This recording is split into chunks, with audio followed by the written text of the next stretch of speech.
Old Trafford के मैदान पर भारतीय टीम ने शानदार प्रदर्शन किया, टेस्ट मैच ड्रॉ किया, या यूं कह सकते हैं इंग्लैंड बैकफुट पर रहा इस टेस्ट मैच के चौथे और पांचवें दिन। शानदार बल्लेबाजी की पहले कप्तान शुभमन गिल ने, के राहुल ने बेहद शानदार बल्लेबाजी की, और उसके बाद पांचवें दिन जब 540 गेंदें खेलनी थी, 3 सेशन था, 90 ओवर का खेल था, तब भारतीय टीम ने यह दिखाया कि जज्बा क्या होता है। और अगर आप जीत नहीं सकते तो विरोधी टीम को इस बात के लिए तय कर दें कि आप बैकफुट पर ही रहेंगे। और इस ड्रॉ के क्या कुछ मायने, इस पर बातचीत करने के लिए दीप भाई हमारे साथ हैं। लगातार इनकी कमेंट्री और बेबाक कमेंट्री आप सुन रहे हैं और बिंदास हिंदी बोलते हैं, तो मजा आता है इनकी हिंदी कमेंट्री सुनकर। आज हमने रिक्वेस्ट किया दीप भाई से कि जरा 5 मिनट हमारे लिए भी निकालें। तो दीप भाई, बहुत शानदार प्रदर्शन, और आपके चेहरे की मुस्कुराहट बता रही है कि बहुत करारा जवाब हम सबने दिया है आज ओल्ड ट्रैफर्ड के मैदान पर। इसमें कोई दो राय नहीं है। और खास करके जब आप देश के बाहर हो तो फिर वो एनवायरनमेंट भी वैसा होता है ना कि जो दूसरे लोग हैं, प्रेस बॉक्स आप भी बैठे हैं तो वो थोड़ा सा एनवायरनमेंट अलग रहता है, और वैसे ही कुछ रहा है।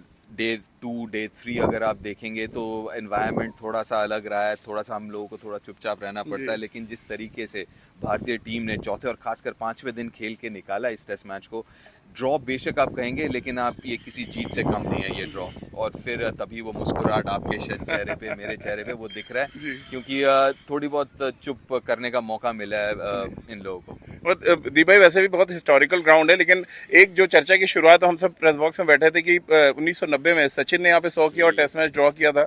अब शुभमन गिल ने शतक बनाया, टेस्ट मैच ड्रॉ हुआ। कैसे आप देते हैं शुभमन गिल का as a batsman, as a keeper, जिस तरह से उनका ग्राफ बढ़ा है इस सीरीज में, कैसे आप उसको देखते हैं? बहुत ही लाजवाब रहा है। उनके बल्लेबाजी तो छोड़ ही दीजिए, कुछ 722 रन अभी तक बना चुके हैं 4 टेस्ट मैचेस में, जो अपने आप में एक कीर्तिमान है।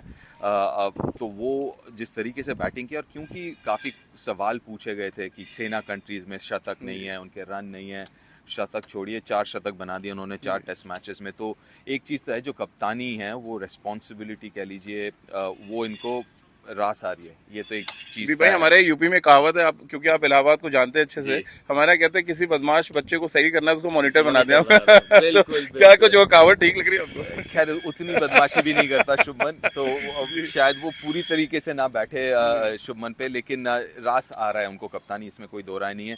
अब कप्तानी की बात करें, चलिए वो भी जो है अभी नए कप्तान हैं, टीम भी नहीं है, तो जो कोच भी है वो भी इतना नहीं, गौतम को भी ज़्यादा दिन नहीं हुआ है, तो अभी भी वो वर्क इन प्रोग्रेस है उनकी कप्तानी की अगर हम बात करें।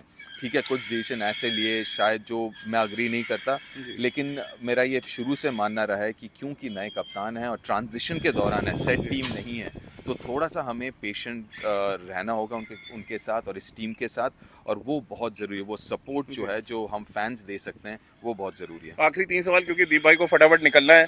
दीप भाई, एक सवाल तो लेकर यह आता है कि 6 गेंदबाजों की थ्योरी से थोड़ा सा मैं भी असहमत था, लेकिन अब वाशिंगटन सुंदर ने परफॉर्म किया as a batsman, Ravindra Jadeja ने 100 किया। एक तो इनके परफॉर्मेंस को आप कैसे देखते हैं 5 और 6 नंबर पे? और रविंद्र जडेजा तो मैं अभी आंकड़े देख रहा था, विराट कोहली से बेटर एवरेज उनका इंग्लैंड में है टेस्ट क्रिकेट में। अब ये नहीं कह सकते उनसे बेटर बल्लेबाज है, बट कंसिस्टेंट है, और शायद उनके पास वो टेक्निक है जो इंग्लैंड में सर्वाइव कर सकते हैं। कैसे आप देखते हैं रविंद्र जडेजा का एज अ बैट्समैन, 36 साल की एज में 4 अर्धशतक और 1 शतक लगाना?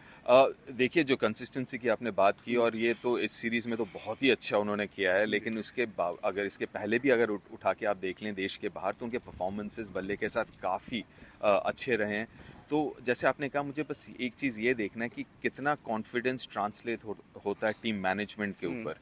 जिस तरीके से वॉशिंगटन का शतक, शुभमन ऑब्वियसली उनका शतक, केएल राहुल का बरकरार फॉर्म रखना बल्ले के साथ, और साथ ही साथ जडेजा का ये कंसिस्टेंसी जो दिखाया उन्होंने बल्ले के साथ, क्या वो ट्रांसलेट करता है कि हम, जैसे आपने कहा, 6 गेंदबाज खिलाएं बेशक, लेकिन क्या एक आउट एंड आउट कुलदीप जैसे, क्योंकि ओवल का वो थोड़ा सा बैटिंग फ्रेंडली रहता है पिच, और अगर हेल्प करेगा तो वो स्पिनर को ही करेगा। एग्जैक्टली। तो वहाँ पे क्या हम कुलदीप को देख सकते हैं? क्या ये जो कॉन्फिडेंस है बल्ले के साथ, जो हम रन्स देख रहे हैं हर एक इनिंग्स में बनाते हुए आ रहे हैं इस पूरे सीरीज में, सिवाय एक इनिंग्स के, सारे इनिंग्स में 350 से ऊपर बनाया भारत ने, तो वो ही ट्रांसलेट करता है नहीं, वो देखने लायक होगा। एक और ओवल में कितना फर्क पड़ने वाला है? जिस तरह से हमने यहाँ टेस्ट मैच ड्रॉ किया दीप भाई, कॉन्फिडेंस भारत का कितना बढ़ा होगा? और इंग्लैंड जिस तरह का मतलब बहुत लाइट मोड में आ गया था, एक तो मुझे नहीं अच्छा लगा जो टेस्ट क्रिकेट का लग रहा है मजाक सा उड़ रहा है, वो कतई मतलब मैं तो बहुत डाई हार्ड क्रिकेट फैन हूँ, ये कतई अच्छा नहीं लगा जिस अप्रोच के साथ इंग्लैंड गया। क्या ये साइकोलॉजिकल प्रेशर डालेगा ओवल में जिस तरह की बॉडी लैंग्वेज साथ इंग्लैंड खेला है? साइकोलॉजिकल का तो पता है, लेकिन फिजिकल प्रेशर जरूर डालेगा। 140 ओवर दोबारा फील्ड पे रखा, बॉलर्स को बॉल डलवाया है, 5वां टेस्ट और वो भी बैटिंग फ्रेंडली, तो कुछ तो अलग देखने वाले हैं हम वहाँ पे बॉलिंग लाइनअप। क्योंकि जब हम वर्कलोड मैनेजमेंट की बात करते हैं, हम जसप्रीत बुमराह की हम बात कर रहे हैं, लेकिन वहाँ पे जोफ्रा आर्चर का भी वही होगा, वहाँ पे बेन स्टोक्स का भी वही होगा। तो वो चीज़ें देखने लायक होगा कि उनका वैसा कैसा होता है। सो 140 ओवर दोबारा फील्ड करके 2-3 दिन में दोबारा टेस्ट मैच खेलना, और जैसे आपने कहा जो हैरी ब्रूक का जो वो रवैया था, भैया हम क्या कहें, ये गेम बहुत महान गेम है, वो अपने आप सिखा देता है लोगों को। चलिए आखिरी सवाल, ओवल में क्या कुछ आप चेंजेस देख रहे हो दीप भाई? क्योंकि एक बैट्समैन और है जो बेचारा 4 साल से ट्रैवल कर रहा है, अभिमन्यु ईश्वर है, जिसको चांस नहीं मिला है। दूसरा कुलदीप के बारे में भी कहा जा रहा है। और क्या बीइंग अ क्रिकेटर, क्योंकि मैं लेफ्ट आर्म स्पिनर रहा हूँ, अगर मुझे 4 बैठा दे तो शायद मेरे हाथ से नेट पे भी वो रिदम चला जाएगा, क्योंकि आपके जहन में कहीं चलता है। क्या ये वर्कलोड मैनेजमेंट की बात तो बहुत हो रही है कि जसप्रीत बुमराह खेलेंगे नहीं, सिराज खेलेंगे नहीं, आइडियली क्या कॉम्बिनेशन देख रहे हैं? क्योंकि यहाँ तो अब सीरीज आपके पास मौका है बराबर करने का। मुझे नहीं लगता कि बैटिंग में बहुत ज़्यादा बदलाव आएंगे, आने चाहिए। बॉलिंग कॉम्बिनेशन में वो देखने लायक होगा। कुलदीप जैसे हमने बात किया, क्या वो खेलेंगे? और कुलदीप की बात करें तो हालांकि 4 टेस्ट मैचेस नहीं खेले, बाहर बैठे हैं, लेकिन हर एक सेशन में आपको वो दिख जाएंगे बॉल डालते हुए, फील्ड करते हुए। तो अपनी तरफ से तो पूरी कोशिश कर रहे हैं, वो मेहनत, चेहरे में मुस्कुराहट भी रहती है। जी बिल्कुल, जी बिल्कुल। और सिर्फ बॉलिंग नहीं, फील्डिंग भी कर रहे हैं, बैटिंग भी कर रहे हैं, तो अपने आप को तैयार रख रहे हैं। तो मुझे, और एक्सपीरियंस भी काफ़ी सालों का है, तो मुझे नहीं लगता कि अगर उनको मौका मिलता है तो वो थोड़े से ऑफ कलर दिखेंगे या रस्टी दिखेंगे, उसका मुझे भरोसा है। और बैटिंग में मुझे नहीं लगता ज़्यादा। बुमराह खेलते हुए देख रहे हैं आप? इंटरेस्टिंग, वो देखने लायक होगा कि कल सवेरे पता लगेगा कि बॉडी कैसे रिकवर हुआ है, कितना रिकवर हुआ है। तो वो मेरे ख्याल से 1-2 दिन देखना होगा। चलिए बहुत बहुत शुक्रिया दीप भाई, आपने समय निकाला हमसे बातचीत की। दीप दास गुप्ता बहुत शानदार कमेंटेटर, और हिंदी में जिस तरह की कमेंट्री कर रहे हैं लोग, बहुत ध्यान से उनको टीवी पे सुनते भी हैं और देखते भी हैं, और इसीलिए हमने उनसे गुजारिश की कि उनसे थोड़ी बातचीत की जाए। अब थोड़ी बात मैं अपनी भी कर लेता हूं, क्योंकि भारतीय टीम ने बहुत ही शानदार तरीके से ये जो टेस्ट मैच उसको ड्रॉ किया। मेरे ठीक पीछे अगर आप देख लें तो भारतीय टीम अब होटल की तरफ रवाना भी हो रही है, और एक कॉन्फिडेंस लेके जाएगी, जैसा कि दीप भाई ने भी कहा। और ये कॉन्फिडेंस उनको ओवल टेस्ट मैच में बहुत काम आने वाला है, क्योंकि जब आप लगातार बैकफुट पर रहते हैं, यानी कि पहले जो 3 दिन थे, अगर आप उसको एनालिसिस करें और आखिर के जो 5 सेशन है उसको एनालिसिस करें, तो एक बात तो बिल्कुल आपको समझ आएगी कि भारतीय टीम ने कितनी शानदार क्रिकेट खेली है, किस तरह का कमबैक किया। और एक जो सबसे इम्पोर्टेंट फैक्टर और होता है कि आप गिर के उठना जानते हैं, और विपरीत परिस्थितियों में आकर भी अगर आप बेटर परफॉर्म कर रहे हैं और ये अपोनेंट को दिखा रहे हैं कि आप हार मानने वाले नहीं है, वो चाहे लॉर्ड्स टेस्ट मैच की हम बात कर लें या फिर अभी हम यहाँ पर ओल्ड ट्रैफर्ड की बात कर लें। और मेरे ठीक पीछे आप देखिए पूरी की पूरी भारतीय टीम जिस कॉन्फिडेंस के साथ जा रही है, वो इस बात की तरफ इशारा करता है कि भारतीय टीम ने कितनी अच्छी क्रिकेट खेली है। और देखिए मेरे ठीक पीछे ये तमाम भारतीय जो क्रिकेटर्स हैं वो जा रहे हैं, और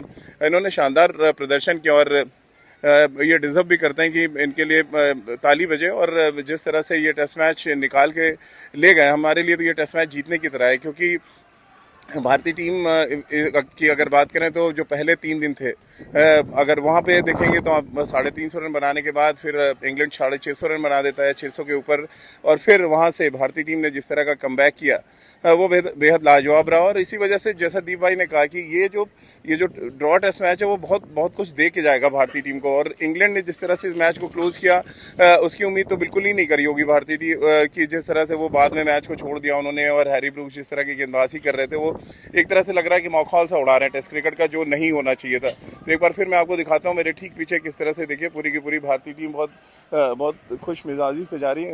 हमारे ठीक पीछे शुभमन गिल जो टीम के कैप्टन हैं वो जा रहे हैं, और साथ ही और देखें पूरी टीम यहाँ पे जा रही है। जड्डू भाई जा रहे हैं जिन्होंने शतक लगाया है, और बाकी टीम अगर आप देखें तो बहुत ही कॉन्फिडेंस के साथ ही टीम रवाना हो रही है। ऋषभ मेरे ठीक पीछे आप देख पा रहे होंगे, ऋषभ पंत भी यहाँ पे जा रहे हैं।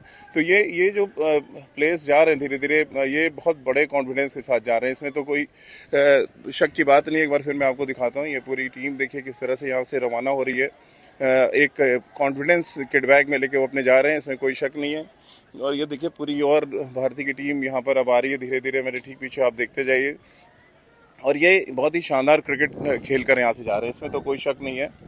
बिंदास क्रिकेट खेली है भारतीय टीम ने और इंग्लैंड को मजबूर सा किया है कि इंग्लैंड पूरी तरह से यहाँ से बहुत कुछ मुझे लग रहा है कई तरह के सवाल लेकर अपने साथ जाएगी। और ये सवाल कुछ ऐसे हैं जिनका जवाब शायद